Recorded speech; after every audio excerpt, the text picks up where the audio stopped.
alliance with Syria and so forth. I can't go into the chart in detail, but I've got sort of half a page on what I've just spoken about in the blog. But also, of course, the Mars-Ketu conjunction, like any astrological energy, manifests at the wider than human level. And so this is absolutely weird. This weekend just gone, there were forest fires in Ireland. Well, this is unheard of. I mean, people say that it never stops raining in Ireland. That's a lie. That's a slur. Well, pretty well. But to have forest fires in Ireland is just unheard of. And so the exceptional heat is part of the Mars-Ketu conjunction. And indeed, there's been droughts in different parts of the world and torrential rains as well. So very unusual weather. Volcanic eruptions have increased, and that's very typical. But lastly, I'll just mention Mars-Ketu at the personal level, and it would be a good idea if you assessed how Mars-Ketu has affected you at the personal level and how you might be handling it to grow through it and all the issues it raises. So as I said, I created the Magical Will course, and I've had so much inspiration flowing. It's just unbelievable. The readings I've been doing lately have been so sort of inspired. The astrology readings. But it's not just that. Weirdly, at this very time, I've actually been building an extension to our house healing centre and B&B. So I'm looking out at the window and I can see all these building blocks rising from the ground. I laid the concrete foundations and now the walls are rising. The frame of the door is in place. The frame of the 2 windows is almost in place. And so that is too Mars-Ketu in Capricorn. It's construction, it's learning about geometry, about getting the walls square and upright, getting them adequately strong and so forth. And the strange thing is that on last week when I was working away at the building at the back of the house, something utterly unheard of happened in our tiny, tiny lane at the front of the house. These lanes are called borines in Ireland. And ours is like a mile and a quarter from the Atlantic Ocean, and there's only 5 houses in the hamlet. But on that day, Armageddon arose. Juggernauts, truthfully bigger than this house, headed down the road in convoy. They ripped the surface off the little boreen and then, put a thick layer of modern tar on it. And I'm sure, they're not going to resurface this road again for 100 years. So it isn't an accident that it happened at the time of the Mars-Ketu conjunction. Okay. Now, also notice that Mars, part of the Mars-Ketu conjunction, is actually retrograde all July. Mars is retrograde from June the 26th to August the 27th. Now, when Mars is retrograde, that's tricky for our assertion, for our needed expression of will, for our activity. And yes, the building work gets held up. And we can wallow in disappointment and frustration and defeat at the time of Mars retrograde. Procrastination can set in. Delays can be imposed on you. But the divine response is to develop patience and realism. Calmly decide to bow to the inevitable and choose your priorities. Don't stress out trying to cover what is too much at the present time. Choose your priorities. There's great divine learning in that.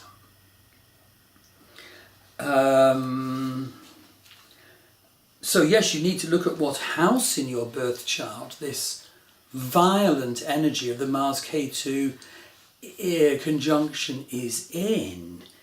And it's particularly powerful for people who have ascendant or moon in the following signs: Aries, obviously ruled by Mars. So if you have an Aries moon or ascendant, then Capricorn is your 10th house. And there could well be huge inspirational breakthroughs coming in career. So please, please, please, look for the inspiration, embrace it, manifest it, bring it into form. For Libra, the Mars-Ketu conjunction is in your 4th house. So if you have Libra ascendant or moon, well, then the Mars-Ketu conjunction is in your 4th house, so desperately avoid nagging and arguing in the home, but be open to DIY, mowing the lawn. Be careful of accidents, indeed, with this one. Don't kick the weed killer bucket over on the lawn. Now, for Mars Ketu is obviously particularly powerful for Aries moon and ascendant, Libra moon ascendant, also Scorpio, because Scorpio is ruled by Mars, and also Capricorn itself.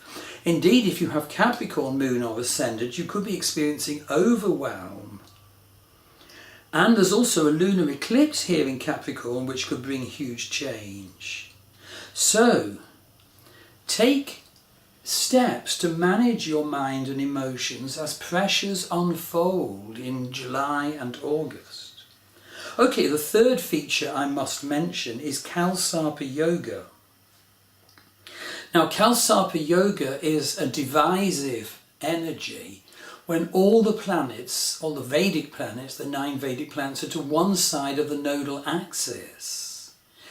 And so basically it can be very divisive. For example, President Trump has it in his birth chart and he was elected when it was in the heavens. Well, it's come back. It comes back from the 17th of July. And, this can promote arguing or divisive thinking, or almost sort of jumping on a one-sided bandwagon. And by the way, although it's often a very divisive, warlike energy, and it's quite difficult to listen to, it can flip the other way in some individuals and make them unconfident, because of course they have such a challenge to deal with. So absolutely look at where the Kalsarpa Yoga is falling in your chart, and there could be big effects in world politics. Right, the next point, point 4, is retrograde planets. Well, there are 7 retrograde planets in 2018, and remember, planets' energies are difficult to easily get right when they're retrograde, but there's divine learning in the difficulty. Mars, Saturn, Neptune and Pluto are retrograde all July. Jupiter is retrograde in Vedic Libra at the start of the month, but then he goes direct. Mercury goes retrograde at the end of the month in horrible conditions on July the 26th. I'll be talking about that. And Chiron turns retrograde on July the 5th, and I'll be talking about that. Okay, first of all, let's look at Mercury retrograde. Well, Mercury turns retrograde on July the 26th at 29 degrees Vedic Cancer. Well, Mercury doesn't do well in a water sign like Cancer because intellect and communication runs into messy difficulty with emotion and sensitivity. Cancer wants protection. But Mercury at this time is receiving an opposition aspect from the Ketu-Mars conjunction in Capricorn. And so people could just find it so difficult to handle difficult IT communication and post issues, made angry by the Mars-Ketu conjunction, and yet wanting protection and sensitivity and emotional rapport from Cancer. But if we hear this, perhaps we can avoid conflict and argument in this couple of months difficult period for Mercury issues ahead. You see, Mars doesn't really have much patience, and Mercury loves to over-discuss, Well, that's a remedy for real arguing, isn't it? I mean, how does Mars stand for Mercury? When Mars wants to put his foot on the pedal, the lights have turned green, and Mercury says, oh look, there's a car over there, and there's a pedestrian, and are you sure this is the right crossroads? And, Mars just goes mad. So we have to reconcile those two. Be very careful not to have over-discussion at this period. But there's more to it than this. You see, the Mercury retrograde starts off in Ashlesha Nakshatra. That's the 27 sign lunar zodiac of Vedic astrology. And Ashlesha is at the end of Cancer. In fact, part of Ashlesha, the end of Ashlesha, where Mercury is actually going retrograde, is in the Gandanta zone, where planets are immaterial and unconfident and not connected to reality. It's very difficult if you have planets in the Gandanta zone. It can give huge inspiration though if you can heal them. And so Ashlesha is a hurt energy. The Shakti of Ashlesha is poison or troubled emotions. So this time absolutely will have to be handled with spiritual awareness. So Mercury is actually in the Gandanta zone from July the 16th to August the 3rd, and then again from September the 1st to the 4th. And worse than all this, Mercury is also caught up with the eclipsed Sun and Moon on the 11th of August. So plan to be very careful about the Mercury issues. Don't put your situation, if you can avoid it, where Mercury issues could really rock the boat. Take extra special care of posts, communications, deliveries and IT. Take extra special care for calm mind and beautiful speech. Avoid drama. And Mercury, of course, rules Gemini and Virgo. So Gemini and Virgo people will feel pretty insecure at best during the date period when all this is going on. Okay, item 6. Jupiter turns from retrograde to direct. So Jupiter's been going retrograde in Vedic Libra. But on the 10th of July he stations and he starts to go forward again. And this could be very good for enlargement. So for example, if Libra is your 4th house of home, when Jupiter first moved in, you might have moved house to a better place. The home could have been expansive and so forth. Then Jupiter turned retrograde and you had to dot all the I's, cross all the T's, ground all the happy expansion that had occurred. But when Jupiter goes stationary on the 10th of July and then direct, it's not an easy setting. At the time of the standstill, the turnaround, Jupiter's actually in a grand cross, and I've put the chart for the grand cross in the blog. So Jupiter will take time to get established in his renewed forward motion after July the 10th. But growth that had been blocked up in the house area of life that is Vedic Libra will be renewed and freed up. But you see, Jupiter is transiting through Swati Nakshatra until August the 1st, and Swati is ruled by Rahu. And Rahu is prone to scatter and to be nervous. So Jupiter's expansion cannot be steady. And then, of course, he'll leave Swati and go into Vishaka and then cross into Scorpio. Although a good point at this time, and it's nice to have these rays of beauty in quite a warlike, but spiritually such an open period to growth, is that Jupiter is trine Neptune. And so this is intuitive and compassionate, a background energy for you and for humanity. Item 7, the Sun. Well, the Sun moves into Vedic Cancer on the 16th of July. Now, the Sun is your divine king. You need a strong Sun, so that he's strong enough to shine his blessings on all, and he can rule your kingdom, your body, your life. He can go forward and do what needs to be done. But at this time, when the Sun moves into Vedic Cancer from the 16th of July, the Divine King is challenged. You see, he's in the same sign as retrograde Mercury, he's in the same sign as Rahu, the North Node, and he's caught up in the solar eclipse of the 11th of August. So take it steady in July and August. Monitor if your Sun energy is unsteady.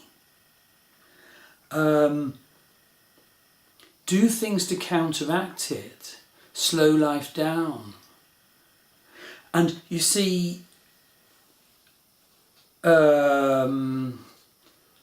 another issue that's related is that Venus enters Vedic sign of Leo on July the 5th. Venus is in Leo from July the 5th to August the 1st, and Leo is ruled by the Sun, and that can be tricky for keeping your relationships beautiful and alive, because the Sun tends to burn Venus. The Sun is ambitious to express himself and to succeed, and it can harm Venus, who is love and relationships. So you really do need to be prepared to slow down if you can't ride the two horses easily. Okay, item 9, the Venus-Neptune opposition. So Venus is opposite Neptune at the time of this eclipse. Now Venus-Neptune is a strange energy. It can be delusion in love. It can be the Pied Piper who led the children of Hamelin into the cave and they were never seen again. But it can be searching for the ideal beauty, searching for the ideal of love. And note that this transiting Neptune is actually opposite my natal Venus, and I've had, genuinely just such a load of visions at this time, and a connection to earth energies, and indeed those experiences are transforming a novel I'm currently writing, and it's a very much an earth spirituality novel. So monitor the Venus-Neptune energy. Seek to understand it. Okay, the Saturn-Pluto conjunction. Well, Saturn and Pluto are both now retrograde, and they're closing to an exact conjunction in January 2020. So Saturn-Pluto is an implacable held energy, a cauldron for growth, for held, managed growth. But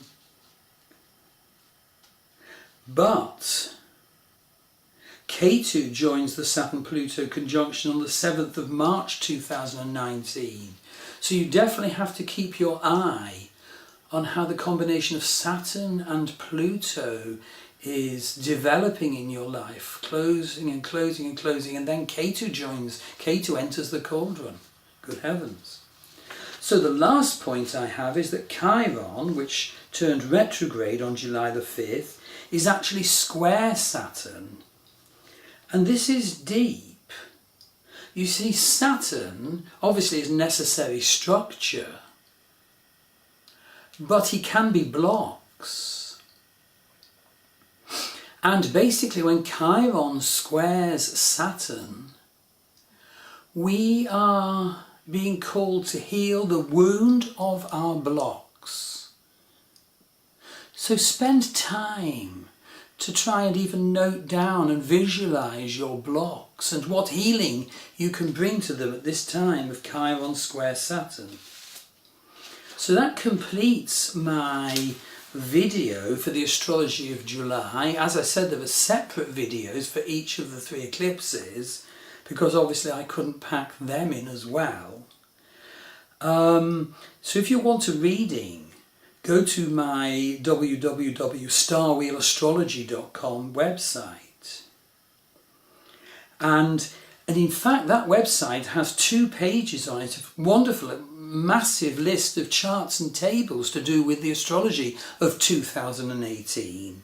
Or of course you can take a astrology course with me. So basically my courses are founded on the principle of individual correspondence, where we focus on 2 charts, yours and mine, so there can only really be genuine discussion and deep learning.